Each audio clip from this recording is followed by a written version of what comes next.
और हम परीक्षा ध्यान शिविर लाडनू दिनांक 21 मार्च 1982। प्रवचनकर्ता युवाचार्य श्री महाप्रज्ञ। विषय काम परिष्कार का तीसरा सूत्र परिणाम दर्शन।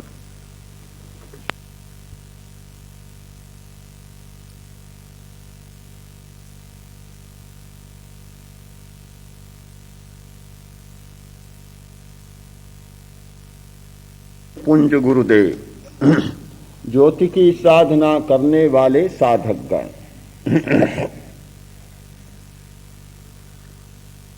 हर घटना के दो पहलू होते, एक प्रवृत्ति, दूसरा परिणाम, उत्पत्ति और निष्पत्ति। हम लोग ज्यादा ध्यान घटना की प्रवृत्ति पर देते, परिणाम पर बहुत कम ध्यान जाता है और परिणाम को देख सके उतनी दूरदर्शी दृष्टि भी बहुत कम लोगों में होती है। आदमी तीन अवस्थाओं में जीता है, बचपन, यौवन और बुढ़ापा।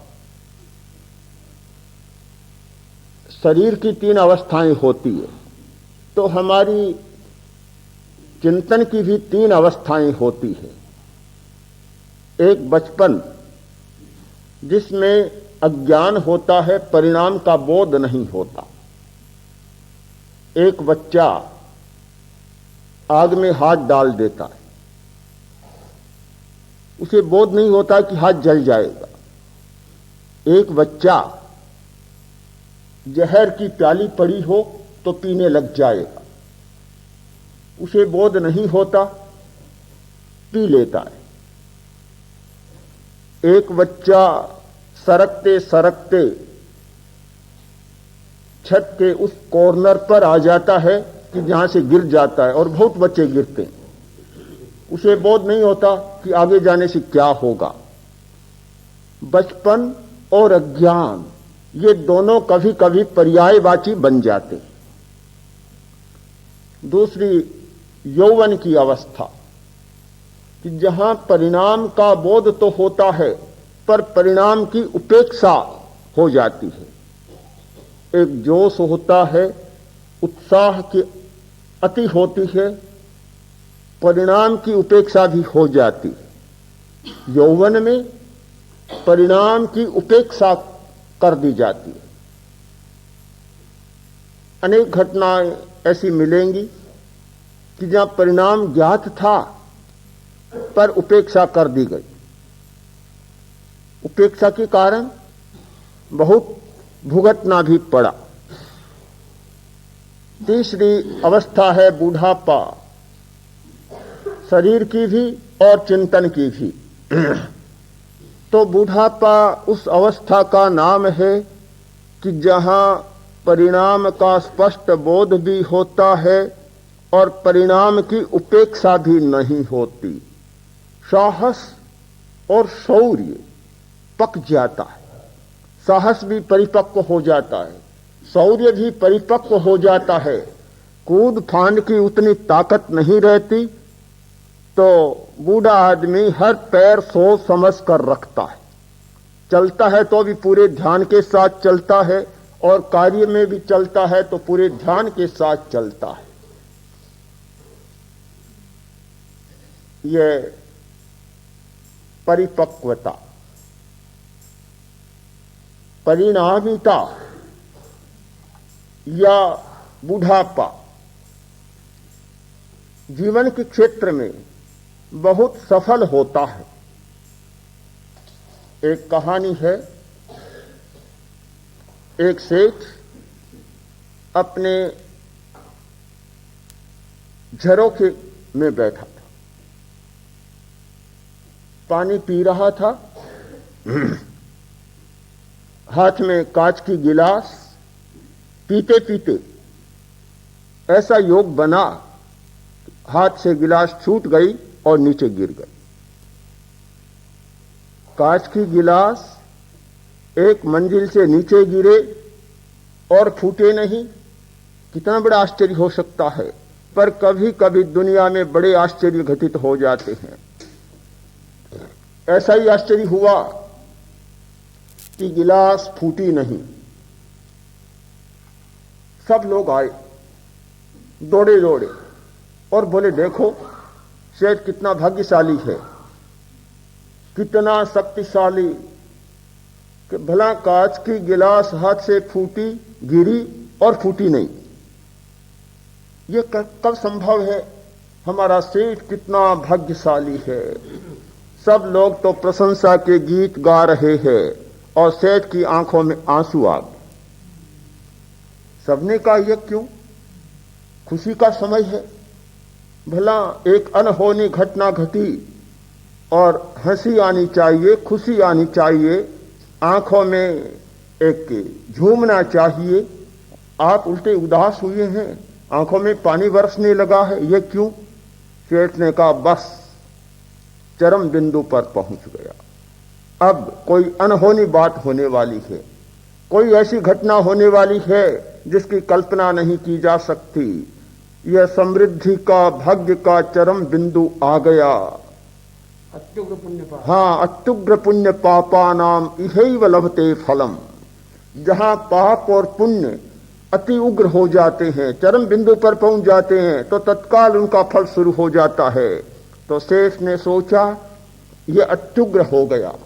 भला असंभव बात, इतने ऊंचे से कांच की गिलास पड़े और फूटे नहीं, यह तो उग्रतम बात हो गई।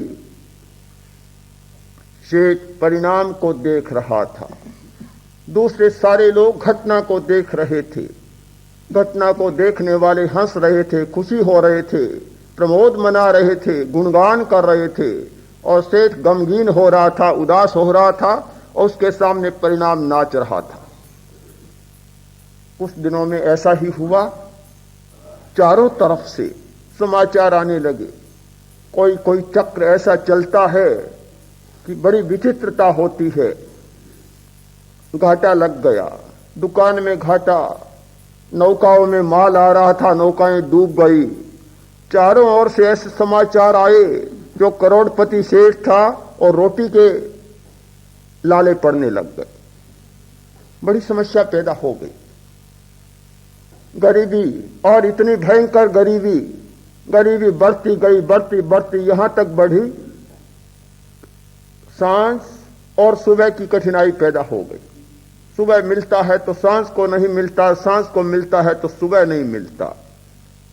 ऐसी स्थिति में एक बार सेठ की पत्नी रोटियां बना रही थी और कहा, आज हम लोगों को तो उपवास ही करना पड़ेगा, घर में खाने को नहीं है, पर जो छोटे छोटे बच्चे हैं उनके लिए कुछ रोटियां बनाकर उनको खिला दें और हम लोग तो आज माला ही जपें, भगवान का नाम ही लें। रोटियां बनाई बच्चों के लिए। बच्चे भूखे बैठे हैं और प्रतीक्षा में बैठे हैं, बड़े आतुर हैं खाने के लिए। रोटियां बनी और रोटियां रखी बनाकर, इतने में कुत्ता आया, रोटियों को उठा कर ले गया। सेठानी की आंखों में आंसू टपक पड़े। यह कोई बला है, यह कोई स्थिति कि भला इतनी मुश्किल से जुटाया और बच्चों के लिए रोटियां बनाई और वे भी चली गई। बच्चे क्या करेंगे? रो पड़ी, आंसू झरने लगे। सेठ हंसा, बहुत हंसा, इतना तेज हंसा, सेठानी को और गुस्सा आ गया। बोली कि हमारे पर तो इतनी आफदा, इतनी आफत, और आपको हंसी आ रही है इस समय में? सेठ तो और हंसता जा रहा है। पूछा, बात क्या हुई? सेठ ने कहा, बस समाप्त हो गई, समाप्त हो गई। ठीक वही फिर दोहरा दिया, अत्युग्र पुण्य पापा नाम इहैव लभते फलम। बिंदु आ गया, चरम बिंदु आ गया, गरीबी शिखर पर पहुंच गई, अब अवस्था बदलने वाली। ठीक ऐसा ही हुआ। जब चक्र बदलता है तो इतना तेजी से बदलता है जिसकी कल्पना नहीं की जा सकती। चक्का इतना तेजी से घूमा कि जिस तेजी से गरीब बना था उसी तेजी से वापस अमीर बन गए। हमेशा परिणाम को देखने वाला और घटना को देखने वाला व्यक्ति एक कोण पर नहीं पहुंचता, एक निष्कर्ष पर नहीं पहुंचता। निष्कर्ष अलग होते हैं, कोण भी देखने के अलग होते हैं। काम व्यक्ति को सताता है, काम व्यक्ति में बुराई पैदा करता है। जितना असदाचार, जितना भ्रष्टाचार, जितनी बुराइयां, अनैतिकता, अप्रामाणिकता, ये सारी की सारी काम प्रेरित हैं। काम की प्रेरणा जब जब फूकती है, आदमी असदाचारी बन जाता है, अप्रामाणिक बन जाता है, अनैतिक बन जाता है, बुरा बन जाता है और न करने वाला काम भी करने लग जाता है। काम का परिष्कार करना, परिष्कार करने के अनेक साधन बन सकते हैं। उनमें एक बड़ा साधन है परिणाम को देखना, परिणामदर्शी दृष्टि का विकास करना, परिणामदर्शी दृष्टि की साधना करना। जो व्यक्ति परिणाम पर विचार करता है वह हमेशा बुराइयों से बचता है और काम का भी परिष्कार कर देता है। काम फिर अपरिष्कृत नहीं रहता। अच्छा भोजन खाना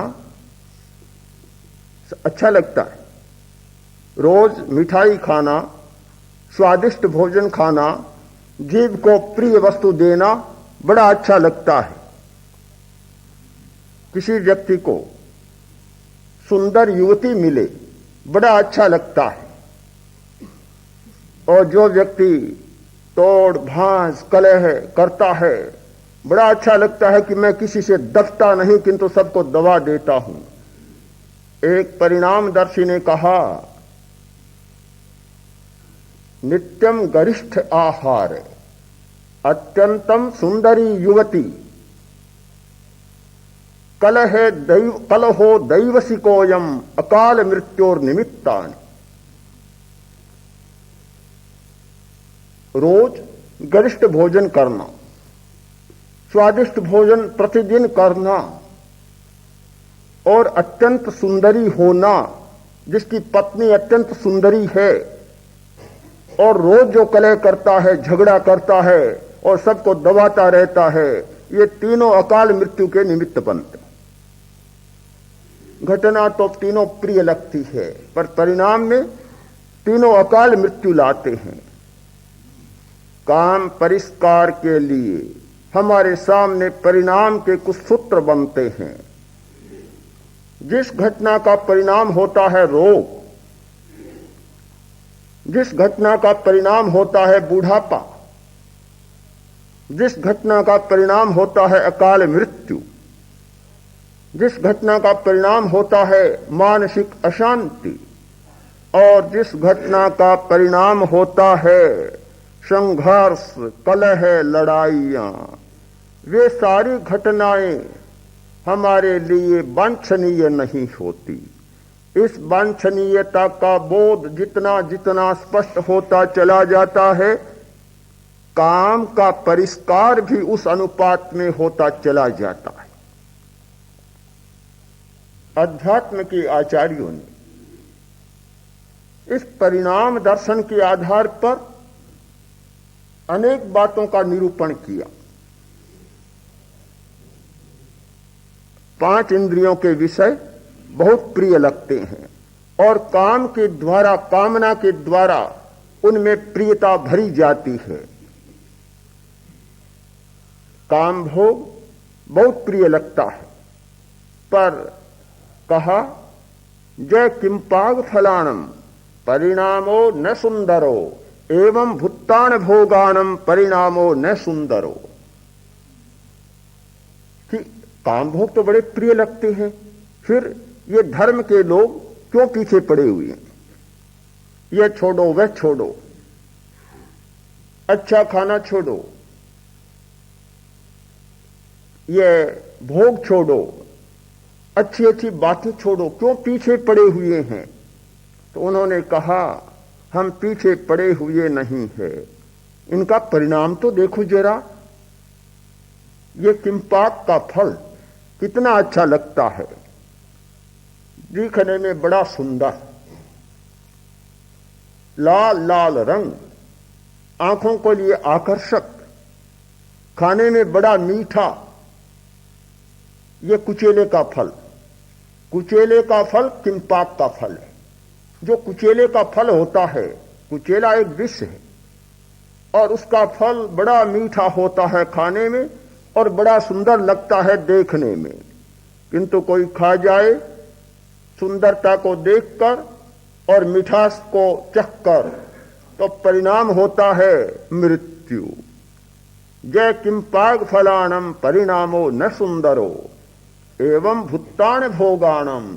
इसी प्रकार जो व्यक्ति अत्यंत आसक्त होता है भोगों में, परिणामो न सुंदरो, परिणाम सुंदर नहीं होता। ज्यादा भोगी आदमी ज्यादा रोगी बनता है, ज्यादा भोगी आदमी जल्दी बूढ़ा बनता है और ज्यादा भोगी आदमी अकाल मृत्यु से मरता है, जल्दी मरता है। जिसे रोगी होना हो, बूढ़ा जल्दी बनना हो और जल्दी मरना हो, उसके लिए बहुत अच्छा रास्ता है, कोई कठिनाई नहीं। क्यों प्रियता को छोड़े? कोई धर्म का आदमी नहीं कहेगा तुम छोड़ो, क्यों कहेगा? क्या बैर है, क्या दुश्मनी है? कोई दुश्मनी नहीं है, किंतु जिसमें परिणाम दर्शन की थोड़ी सी भी दृष्टि जाग जाती है और अध्यात्म का काम है उस दृष्टि को जगा देना, वह दृष्टि जाग जाए। कोई भी घटना का निर्णय केवल प्रवृत्ति के आधार पर न ले, केवल वर्तमान के संवेदन के आधार पर न ले, किंतु उसके भविष्य में होने वाले परिणाम के आधार पर या दोनों को मिलाकर उसका निर्णय ले। इस दृष्टि को अध्यात्म के आचार्यों ने विकसित किया। ब्लैक मार्केटिंग करना, पैसा कमाना बहुत अच्छा लगता है, रिश्वत लेना, भ्रष्टाचार के जितने प्रकार वे सारे बहुत अच्छे लगते हैं और इसलिए लगते हैं कि अनायास पैसा आ जाता है। स्मगलिंग करने वाला जितना जल्दी पैसा कमा सकता है, प्रामाणिकता से व्यापार करने वाला 100 जन्म में भी नहीं कमा सकता। अच्छा लगता है, इतना पैसा कमा लिया, फिर क्यों बुरा माना जाए, क्यों प्रहार किया जाए? धर्म के लोग भी प्रहार करते हैं, समाज के लोग भी प्रहार करते हैं और राज्य सत्ता के लोग भी पीछे पड़े हुए। क्यों? किस लिए? इसीलिए कि परिणाम अच्छा नहीं होता, उस व्यक्ति के लिए भी अच्छा नहीं होता और समाज के लिए भी हित में नहीं होता। समाज भी उस परिणाम को पसंद नहीं करता, व्यक्ति के लिए भी हितकर नहीं होता। हम लोग परिणाम पर खूब गहराई से विचार करें। हमारा सारा जगत परिणाम भुगतने वाला जगत है। कोई घटना कहीं घटित होती है और परिणाम कहीं भुगतना पड़ता है। एक आदमी की बुराई का परिणाम कभी कभी समूचे समाज को भुगतना पड़ता है। एक मुखिया की गलतियों का परिणाम कभी कभी समूचे शासन को या राज्य को भुगतना पड़ता है। प्राकृतिक घटनाओं का परिणाम भी भुगतना पड़ता है। रूस के एक प्रसिद्ध वैज्ञानिक तिजोव्स्की ने 400 वर्षों के इतिहास का और सूर्य की गतिविधियों का अध्ययन किया। अध्ययन के बाद उसने बतलाया कि प्रति 11वें वर्ष सूर्य में कुछ धब्बे पड़ते और जब जब सूर्य में वे धब्बे होते हैं तब तब हमारी पृथ्वी पर महामारियां, व्यापक बीमारियां फैलती हैं, कठिनाइयां बढ़ती है और एक प्रकार से पूरे समाज में भूचाल सा आता है, रोगों का भी और मानसिक आवेशों का भी। जब जब धूमकेतु दिखाई देता है तब आकाशीय संचार की व्यवस्था गड़बड़ा जाती। परिणाम यह होता है कि रोग बढ़ने लग जाते हैं और मानसिक आवेश भी बढ़ने लग जाते। कहीं की घटना और परिणाम कहीं भुगतना पड़ता है। हम इतने जुड़े हुए हैं इन प्रभावों से, परिणामों से और संक्रमणों से, इस बात को हम उपेक्षित न करें कि परिणाम पर गहरा विचार किए बिना किसी भी घटना को स्वीकृति न दें।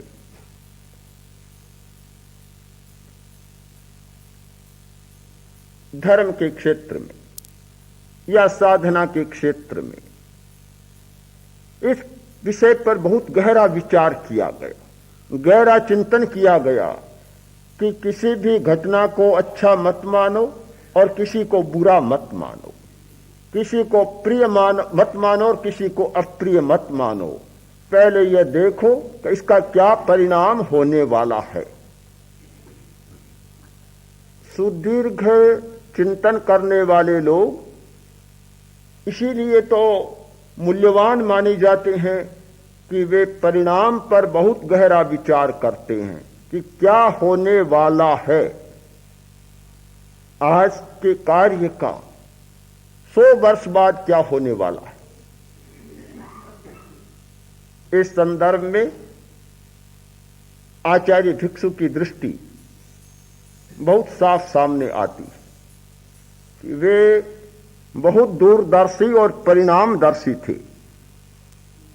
बात तो बहुत सरल सी है, सीधी सी है, पर उससे निष्कर्ष बहुत बड़ा निकलता है। काफी वृद्ध हो गए और वृद्ध अवस्था में खड़े खड़े प्रतिक्रमण करते थे। साधुओं ने कहा, गुरुदेव आप काफी वृद्ध हो गए हैं, अब बैठे बैठे प्रतिक्रमण किया करें।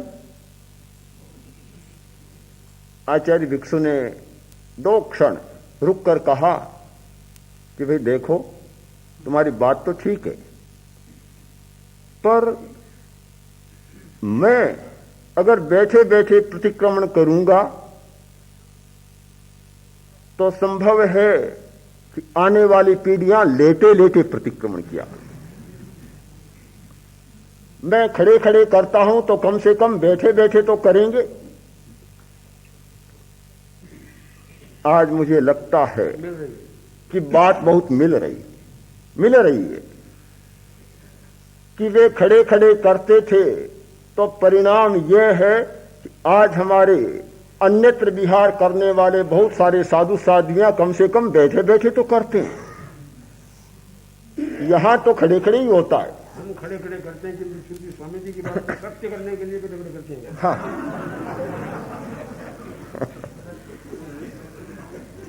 हाँ।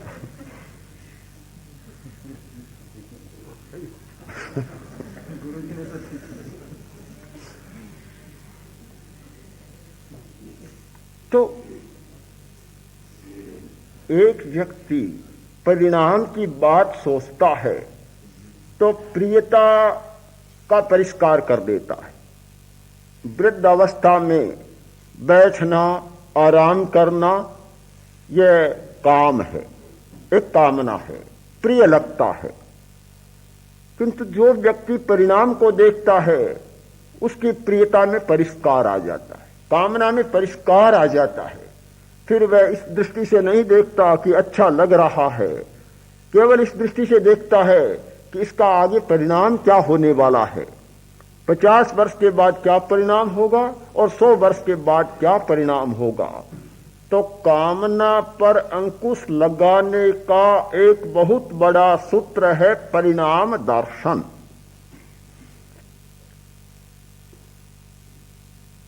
हम लोग कभी कभी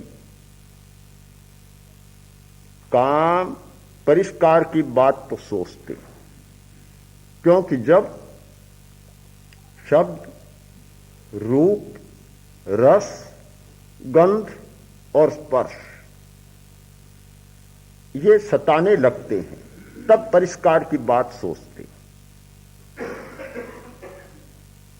पेट गड़बड़ हो गया, कोई बीमारी पैदा हो गई, अब आदमी सोचता तो है कि खाने का संयम करना चाहिए, इतना अधिक नहीं खाना चाहिए, इतने भारी पदार्थ नहीं खाने चाहिए, इतने चटपटे और तले पदार्थ नहीं खाना चाहिए, हल्का भोजन करना चाहिए। किंतु आदमी में एक तर्क है, और तर्क हमेशा अध्यात्म के लिए बाधक बनता है। जो व्यक्ति तर्क के क्षेत्र में जाता है वह अध्यात्म उलझ जाता है। सोचते हैं अरे भाई मरना तो किसी के हाथ की बात नहीं है, आजकल तो बिल्कुल नहीं है, चलते चलते हार्ट फेल हो जाता है, पता नहीं कब मर जाए, अब मरने का भी कोई पता नहीं, और खाने से भी वंचित जाए तो दोनों ओर से ठगे गया। मरना है तो मरना है, एक अनिवार्य नियम है, टाला नहीं जा सकता, पर कम से कम जीवन का मजा तो ले, उससे क्यों वंचित हो। एक तर्क पैदा होता है और आदमी फिसल जाता है। मैंने स्वयं अनुभव किया है कि कितनी बार कितने लोगों से कहा कि भाई तुम बीमार हो और फिर इस प्रकार खाते जा रहे हो, कभी सोचते नहीं, यह तो अच्छा नहीं है।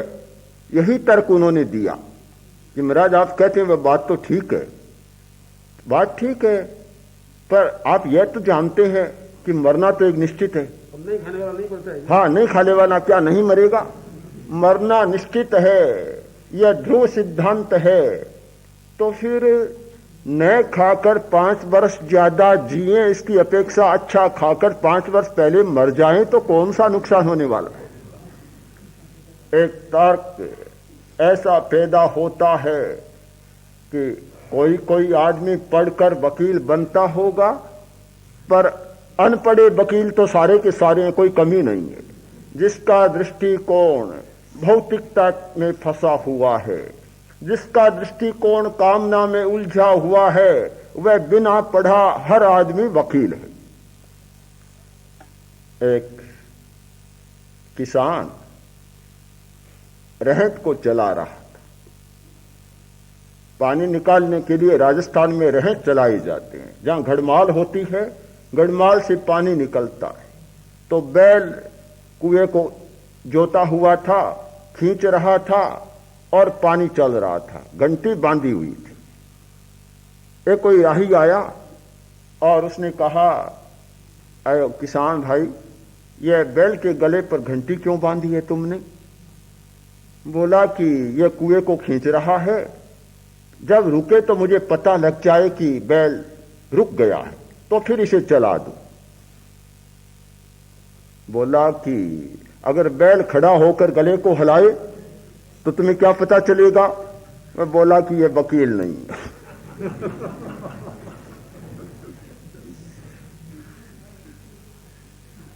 हाँ, इतना तर्कबाज नहीं है, आदमी नहीं है जो इतना तर्कबाज हो। आखिर बैल है ये तर्क आदमी ही कर सकता है।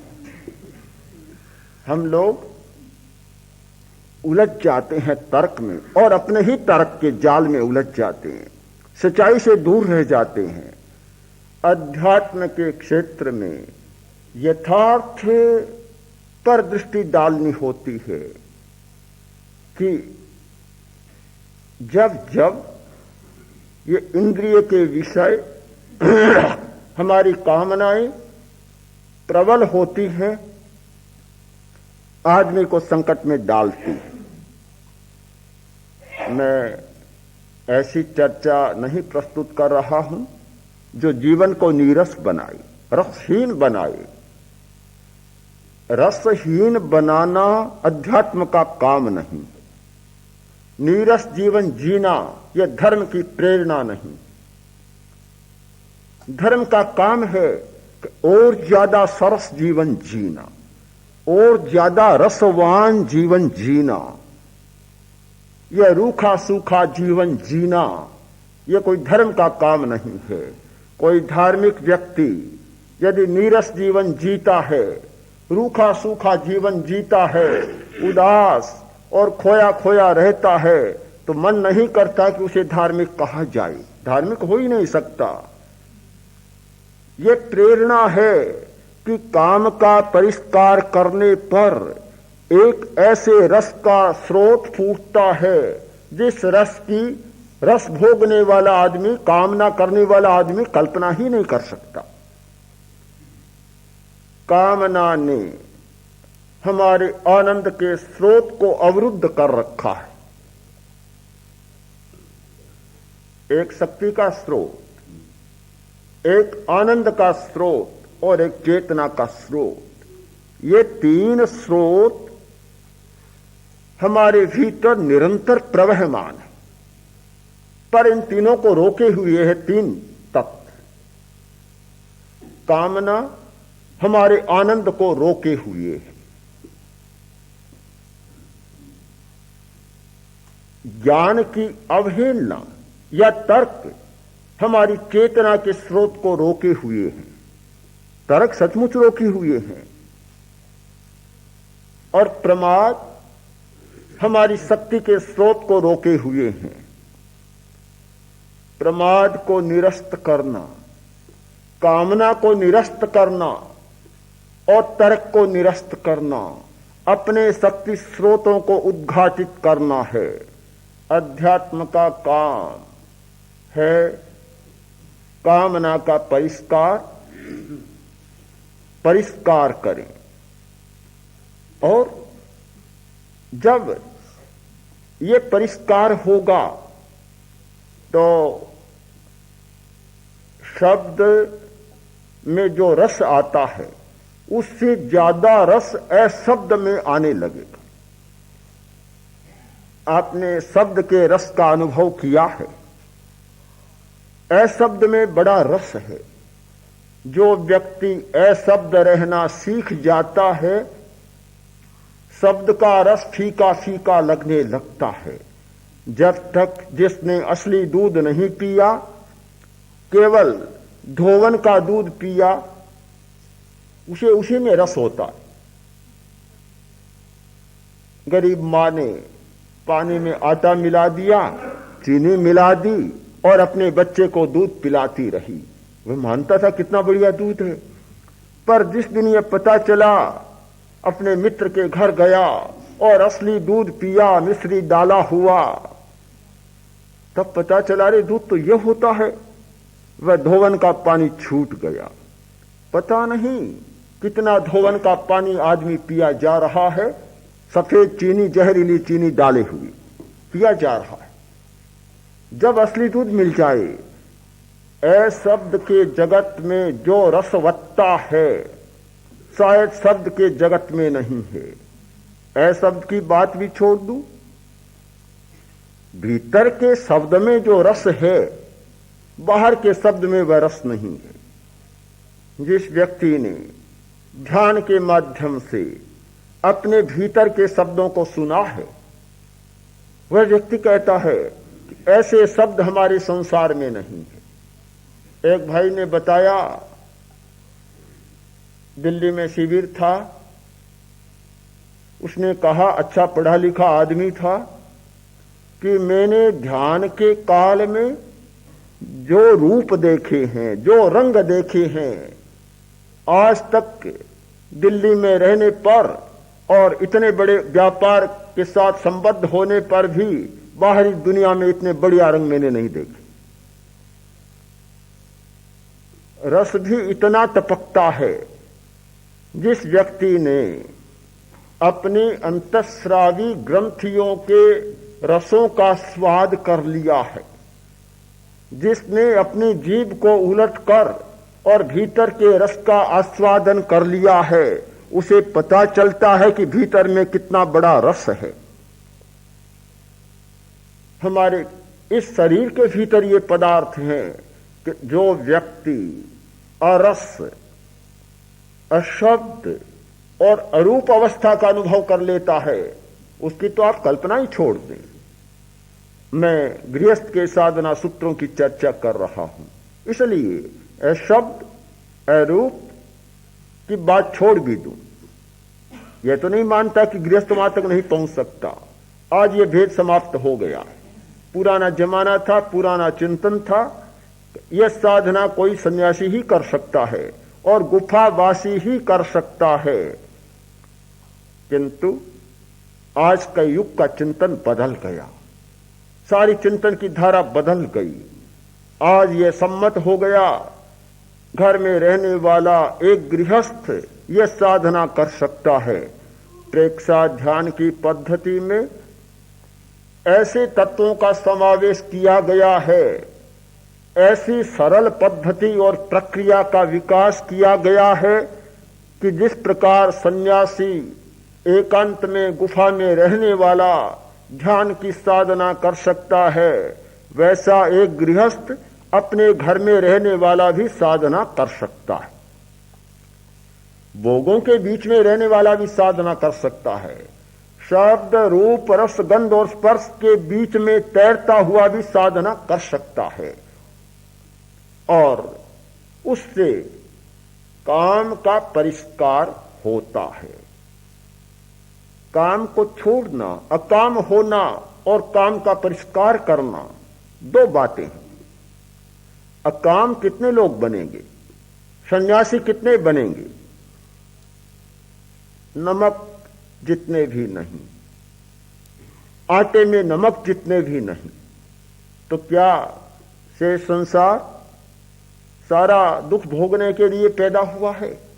क्या मानसिक अशांति और कष्ट उठाने के लिए पैदा हुआ है?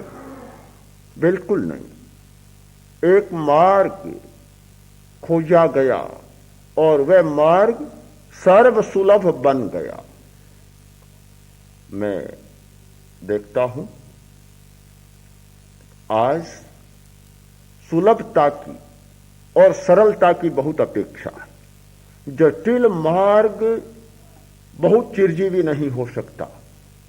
जिन जिन साधकों ने भी जटिल प्रक्रिया को अपनाया, बात चली नहीं।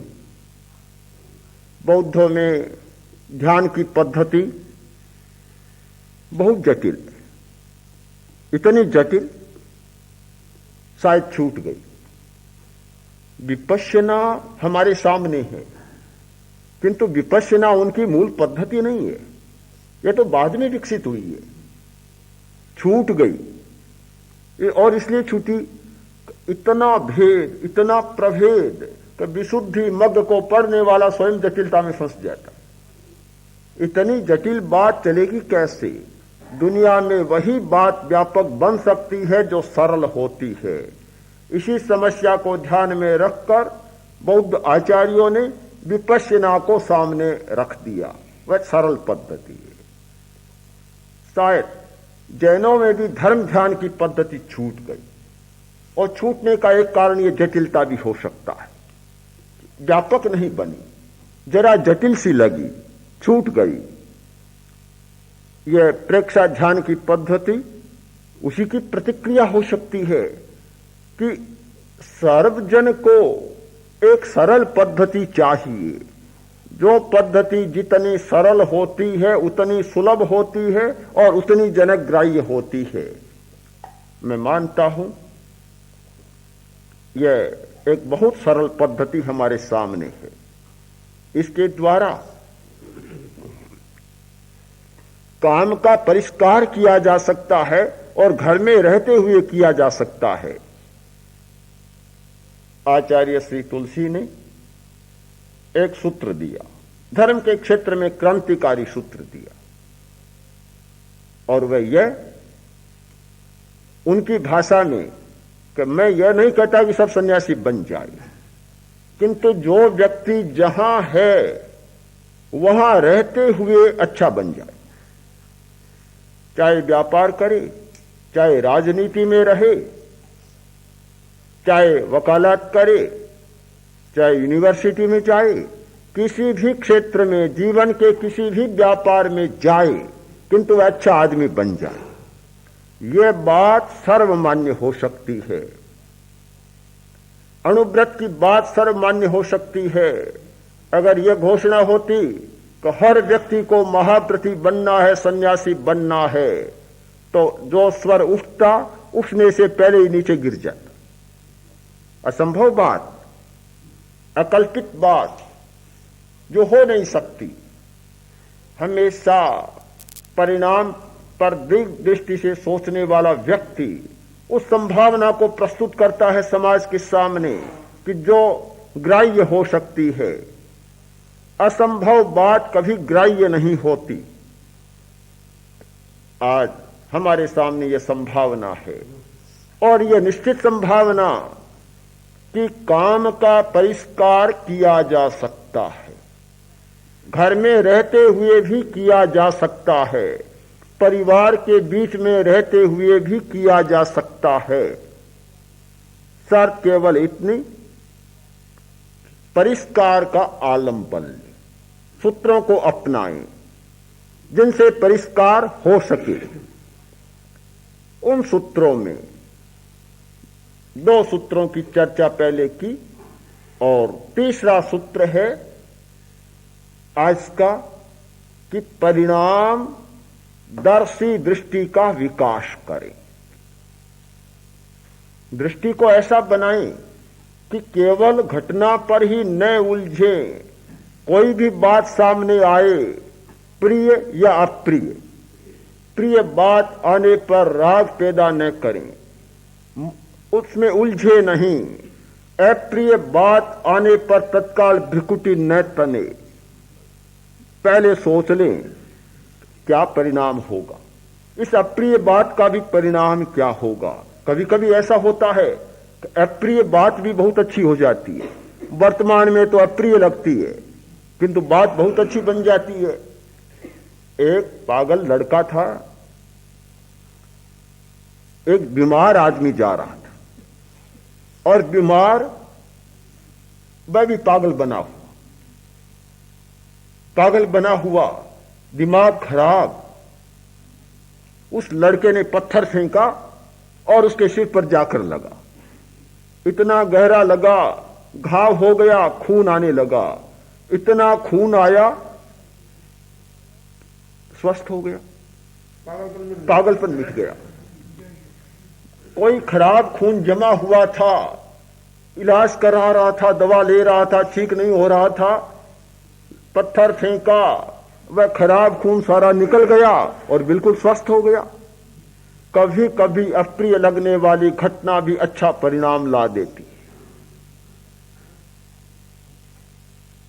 अप्रिय को अप्रियता की दृष्टि से न देखना, प्रियता को प्रियता की दृष्टि से न देखना, किंतु परिणाम के संदर्भ में प्रियता और अप्रियता का अनुभव करना, उन्हें समझना, उनकी व्याख्या करना।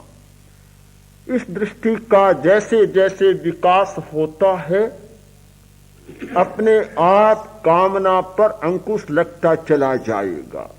नहीं तो सीधी कामना जागती, एक इच्छा जागती कि पत्थर फेंका है, पत्थर तो वापस बड़ा पत्थर फेंका जाए। सीधी भावना जागती है, काम होता है। अप्रियता लग सकती है, कभी कभी गाली देना बड़ा अच्छा हो जाता है। और पागलपन के लिए एक सूत्र है, मनोवैज्ञानिक सूत्र, कि पागल आदमी को डराओ, पागलपन शांत होता है तत्काल। एक कोई आदमी पागल आवेश में आया हुआ है, अब उसके जाकर पुचकारे कि नहीं भाई ऐसा मत करो, देखो ध्यान दो, समझाने का प्रयत्न करे, कुछ भी सफल नहीं होगा, तत्काल डांका, चुप रहो, परिणाम अच्छा नहीं होगा, एकदम शांत होता है। हमने देखा लाडनू में, हम लोग पहले दिन आए, एक महिला जो विक्षिप्त है और बड़ा उपद्रव करने लगी, लोग इधर उधर कहने लगे, कुछ भी नहीं हुआ। एक व्यक्ति ने ललकारा और कहा देखो ध्यान रखो, वही परिणाम होगा जो पहले हुआ था। एकदम ऐसे शांत हो गई कि मानो बस पत्थर फेंका, चिड़िया उड़ गई। पागल आदमी को डराने से पागलपन शांत होता है। हाँ, कभी कभी। तो हर बात इस संदर्भ में देखें, घटना को पढ़ें, प्रवृत्ति को पढ़ें, परिणाम को पढ़ें और कुल मिलाकर एक निष्कर्ष निकालें।